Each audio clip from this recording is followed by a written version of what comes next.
छात्रों एवं छात्राओं, ये कक्षा शिक्षा शास्त्र विषय बीए सेकेंड ईयर के स्टूडेंट्स के लिए है, जिसमें हम पेपर सेकंड के बारे में चर्चा कर रहे हैं। पेपर सेकंड जिसका शीर्षक है educational thoughts and practices. Okay, इस जो आपका क्लास की सीरीज़ है, इस सीरीज़ में हम आज आपकी क्लास का लेक्चर नंबर 7 ले रहे हैं। इसके पहले 6 लेक्चर्स आपके कंप्लीट हो चुके हैं, जिसमें कि हमने विभिन्न टॉपिक्स के बारे में पढ़ा। जैसे कि पहले लेक्चर में इंट्रोडक्शन ऑफ सिलेबस था और एग्ज़ाम का पैटर्न था। सेकंड लेक्चर में हमने शिक्षा का अर्थ, थर्ड लेक्चर में दर्शन का अर्थ जाना था। उसके बाद फोर्थ लेक्चर में आप दर्शन का वास्तविक संप्रत्यय पढ़ रहे होंगे। फिफ्थ लेक्चर में हमने दर्शन का अध्ययन क्षेत्र और विषय वस्तु के बारे में जाना। उसके बाद जो लेक्चर नंबर 6 था, वहाँ पर हम लोगों ने दर्शन और शिक्षा का जो संबंध है उसके बारे में जाना। तो हम दर्शन और शिक्षा के संबंध तक के टॉपिक्स को पढ़ चुके हैं। अब इसके बाद जब दर्शन और शिक्षा दोनों के बीच में जो संबंध होता है, हम जब उसके बारे में यहाँ तक सीख चुके हैं, तो अब हमें इसके बाद जो नया टर्म हमारे लिए सामने आता है, जो कि हमारे सीधे सीधे सब्जेक्ट में जो दिया हुआ है, वो है शिक्षा दर्शन। वो है शिक्षा दर्शन। जैसे कि आपका फर्स्ट पेपर शिक्षा मनोविज्ञान है, वैसे ही आपका सेकंड पेपर है शिक्षा दर्शन। अर्थात वहाँ पर भी दो विषयों का मेल है। फर्स्ट पेपर में शिक्षा शास्त्र और मनोविज्ञान, उन दोनों को मिलाकर शिक्षा मनोविज्ञान है। तो अब सेकंड पेपर जो आपका है, इसमें शिक्षा शास्त्र और दर्शन शास्त्र, इन दोनों का मेल है, और जिससे कि आपके लिए एक नया विषय बना है, जिसे हम कहेंगे शिक्षा दर्शन। ठीक है, तो अब हम आज की क्लास में यही हमारा आज की क्लास का टॉपिक भी है, शिक्षा दर्शन का अर्थ एवं परिभाषा।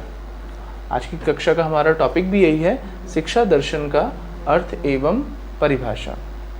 ठीक है, तो देखिए दर्शन क्या है। दर्शन है मनुष्य जीवन की व्याख्या करके उसके अंतिम उद्देश्य निश्चित करता है। एक एक लाइन को मैंने इसीलिए थोड़ा अलग अलग करके लिखा हुआ है कि मुझे आपको समझने में आसानी हो और आप इसे प्रॉपर वे में नोट कर पाओ। ठीक है, तो देखिए दर्शन मनुष्य जीवन की व्याख्या करके उसके अंतिम उद्देश्य निश्चित करता है। मनुष्य जीवन की व्याख्या अर्थात मनुष्य का जीवन क्यों उसे मिला, मनुष्य जीवित क्यों है, इसकी व्याख्या कौन करता है? दर्शन। मनुष्य जीवन का उद्देश्य क्या है? अगर मैं बोलूँ आपके जीवन का उद्देश्य क्या है, तो आप में से कई बच्चों ने, जिनने भी जो भी सपने देख रखे होंगे कि मैं बड़े होकर ये बनूंगा, मैं पढ़ लिख कर ये काम करूंगा, ऐसा करूंगा, वैसा करूंगा, ये आपके जीवन के उद्देश्य हो सकते हैं। आप कहोगे यही हमारे जीवन का उद्देश्य है, तो हाँ, हो सकता है। तो ये जो आप बोलोगे ना, ये आपका दर्शन है, और वो दर्शन आपके जीवन को लेकर है। अर्थात आप अपने जीवन को कैसे देखते हैं। आप अपने जीवन को एक एयरफोर्स ऑफिसर के तौर पर देखते हैं, एक शिक्षक के तौर पर देखते हैं, एक इंजीनियर के तौर पर देखते हैं, कैसे देखते हैं, वो आपका दर्शन है आपके जीवन को लेकर। तो अर्थात जो दर्शन है वो मनुष्य जीवन की व्याख्या करके उसके अंतिम उद्देश्य निश्चित करता है। ठीक, वो है दर्शन। और अंतिम उद्देश्य प्राप्ति के लिए साधन मार्ग निश्चित करता है।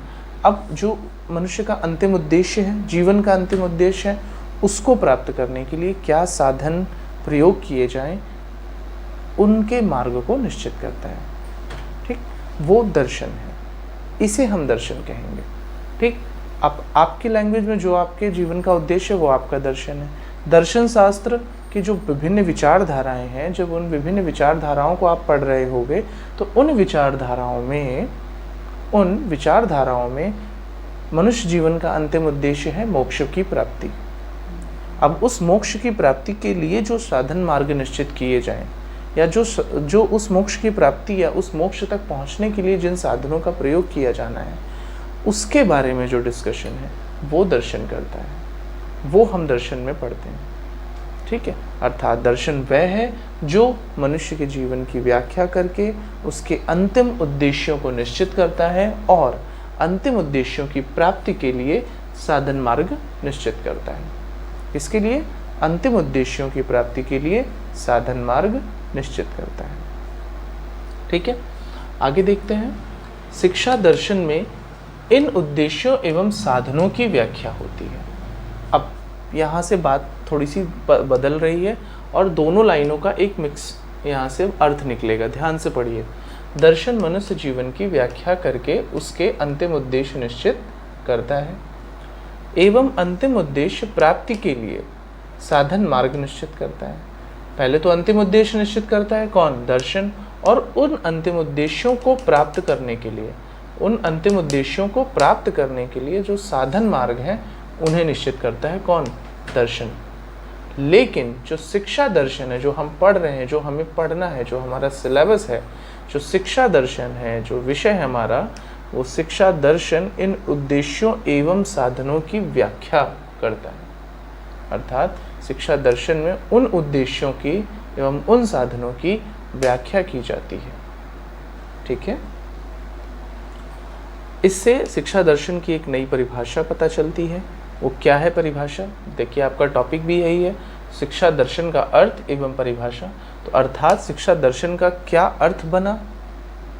इन दोनों बातों से शिक्षा दर्शन का क्या अर्थ बना, आइए वो जानते हैं।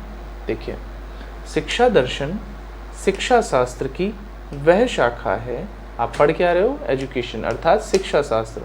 तो शिक्षा दर्शन शिक्षा शास्त्र की वह शाखा है जिसमें शिक्षा के संप्रत्यय, उद्देश्यों, पाठ्यचर्या, शिक्षण विधियाँ एवं शिक्षा संबंधी अन्य समस्याओं के संदर्भ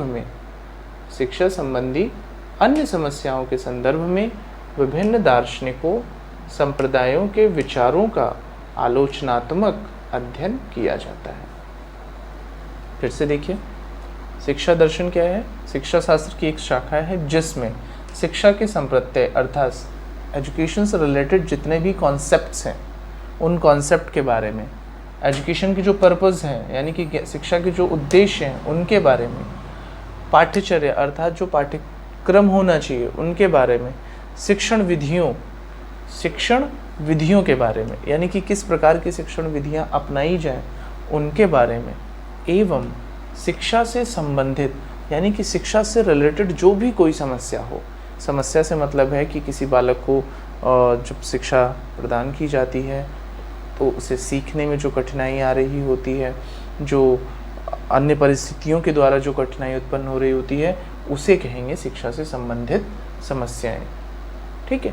इनके संदर्भ में जो विभिन्न दार्शनिक संप्रदाय, अब यहाँ दार्शनिक संप्रदाय की बात आती है, तो आपको उन दार्शनिक संप्रदायों के बारे में पढ़ना है जो कि आपके सिलेबस में है। और यहाँ कौन से दार्शनिक संप्रदायों की बात आएगी? आदर्शवाद, प्रकृतिवाद, प्रयोजनवाद, यथार्थवाद। इसके अलावा भी हैं अस्तित्ववाद, प्रगतिवाद, मानवतावाद। ठीक है। तो ये जो विभिन्न प्रकार के जो हमारे संप्रदाय हैं उनके विचारों का आलोचनात्मक अध्ययन किया जाता है। यानी कि देखिए, जब आप वाद पढ़ रहे होगे, जैसे कि आदर्शवाद पढ़ोगे, तो आदर्शवाद में अंतिम उद्देश्य सत्यम शिवम सुंदरम की प्राप्ति है और शाश्वत नियमों के द्वारा मनुष्य को जीवन जीने का आदेश दिया जाता है, यह समझाया जाता है। परंतु जब आप प्रकृतिवाद पढ़ोगे तो प्रकृतिवाद कहेगा कि ये जो पूरा ब्रह्मांड है वो प्रकृति से उत्पन्न हुआ है और प्रकृति में ही समाप्त हो जाता है। ठीक है। तो प्रकृतिवाद आपको कहेगा कि मनुष्य जीवन का अंतिम उद्देश्य क्या है? सुखपूर्वक जीना है। यथार्थवाद भी आपको यही कहेगा कि जो कुछ भी रियल है वही सिर्फ सत्य है, उसके अलावा कोई भी चीज़ें सत्य नहीं है। प्रयोजनवाद ये कहता है कि इस ब्रह्मांड में जो कुछ भी है उसका कुछ ना कुछ प्रयोजन जरूर है, बिना प्रयोजन के कोई भी चीज़ एग्जिस्ट नहीं करती। इवन अगर आपको कहीं कोई वृक्ष हिलता हुआ दिख रहा है तो उसके हिलने का भी कोई प्रयोजन, कोई कारण होगा, बिना कारण के वृक्ष नहीं हिल सकता। अब वृक्ष के हिलने के भी दो कारण होते हैं। पहला कारण आप हो सकता है हवा चल रही हो और कभी कभी हवा ना चलने पर भी वृक्ष हिलता है, अर्थात उसे कोई हिला रहा हो। तो ये जो दो कारण हैं, इस तरीके के अन्य और भी एग्जाम्पल्स हैं। तो प्रयोजनवादी का ये कहना है, प्रयोजनवादी कहता है कि बिना प्रयोजन के, बिना कारण के कोई भी कार्य इस ब्रह्मांड में एग्जिस्ट नहीं करता। तो इन्हीं विभिन्न दार्शनिक संप्रदायों, इन विभिन्न दार्शनिक विचारधाराओं के आधार पर इन विभिन्न दार्शनिक विचारधाराओं के आधार पर उनका आलोचनात्मक जो अध्ययन होता है वो कहाँ होता है? शिक्षा दर्शन में। और ये जितने भी आलोचनात्मक अध्ययन वो सभी शिक्षा से संबंधित होने चाहिए, क्योंकि दर्शन का जो क्षेत्र है वो बहुत व्यापक है। हमें दर्शन को शिक्षा के संदर्भ में पढ़ना है। किस में पढ़ना है? शिक्षा के संदर्भ में पढ़ना है। तो आपको ये जानना होगा और आपका जो माइंड सेटअप है वो उसको आपको इस तरह से रखना होगा कि आपको शिक्षा दर्शन जो आपका विषय है, इस विषय के अंतर्गत विभिन्न विचारधाराओं के अनुसार शिक्षा व्यवस्था किस प्रकार की होनी चाहिए। जो शिक्षा, देखिए, मनुष्य जीवन का अंतिम उद्देश्य सभी दार्शनिक संप्रदायों के अनुसार अलग अलग है। तो जब अंतिम उद्देश्य प्राप्त करने की बात आती है तो बिना ज्ञान के ऐसा संभव नहीं है। और जब ज्ञान की बात आएगी तब शिक्षा की बात आएगी, शिक्षा शास्त्र विषय की बात आएगी। अर्थात शिक्षा शास्त्र और दर्शन शास्त्र दोनों को मिलकर इस समस्या को खोजना का समाधान खोजना होगा। तो इसीलिए शिक्षा दर्शन विषय का जन्म हुआ और यही है शिक्षा का दर्शन या शिक्षा दर्शन, जो शिक्षा से संबंधी विभिन्न समस्याओं का अध्ययन करता है और विभिन्न दार्शनिक संप्रदायों के आधार पर इनको डिस्कस करता है, डिस्क्राइब करता है। ठीक है। इसी के संदर्भ में हैंडरसन महोदय ने एक परिभाषा दी है। क्या दिया है? शिक्षा दर्शन शिक्षा की समस्याओं के अध्ययन में दर्शन का प्रयोग है। जो शिक्षा दर्शन है वो क्या है? शिक्षा की समस्याओं के अध्ययन में, अर्थात शिक्षा से रिलेटेड जो समस्याएं होती हैं, शिक्षा से रिलेटेड जो भी समस्याएं होती हैं उनके अध्ययन में दर्शन का प्रयोग है। यानी समस्याओं के अध्ययन में जो भी शिक्षा से रिलेटेड समस्याएं आ रही हैं उनमें दर्शन का प्रयोग किस अनुसार किया जाए वो शिक्षा दर्शन है। ठीक है। तो आई थिंक आपको ये आज का टॉपिक समझ में आया होगा कि शिक्षा दर्शन क्या है, इसका अर्थ एवं परिभाषा। ये हमारा दर्शन और शिक्षा इन दोनों को मिलाकर हमने बताने का प्रयास किया कि शिक्षा दर्शन और दर्शन आखिर है क्या। ठीक। उसके बाद मैंने बताया कि शिक्षा दर्शन आखिर है क्या, उसका अर्थ, और ये है हैंडरसन महोदय के अनुसार कही गई एक परिभाषा जिसमें उन्होंने कहा कि शिक्षा दर्शन शिक्षा की समस्याओं के अध्ययन में दर्शन का प्रयोग है। ठीक है छात्रों, तो मैं आज की कक्षा में आपको इसी टॉपिक में यहीं तक बताऊंगा, इसके आगे नहीं। और आज की कक्षा के लिए आपका एक होमवर्क में प्रश्न है मेरी तरफ से, उस प्रश्न का उत्तर ज़रूर अपने एक नोटबुक में लिखने का प्रयास करिएगा। शिक्षा एवं दर्शन, प्रश्न नोट करिए, शिक्षा एवं दर्शन को परिभाषित कीजिए एवं शिक्षा दर्शन से आप क्या समझते हैं। यहाँ दो प्रश्न हैं, शिक्षा एवं दर्शन को परिभाषित कीजिए पहला प्रश्न, दूसरा शिक्षा दर्शन से आप क्या समझते हैं। ठीक है। इन दो प्रश्नों को अपने नोट्स में लिखिएगा, नोट्स में लिखने का प्रयास करिएगा और सिर्फ इसी कक्षा में दी गई कंटेंट पर मत सीमित रहिए, क्योंकि दर्शन का क्षेत्र बहुत व्यापक है। इसके लिए डिटेल्स पढ़ना ज़रूरी है और जब तक आप अपना स्व अध्ययन नहीं करेंगे तब तक आप डिटेल्स को जान नहीं पाएंगे। ठीक है छात्रों, आज की कक्षा के लिए हम इतना ही रखेंगे। मिलते हैं अगली कक्षा में, तब तक के लिए धन्यवाद।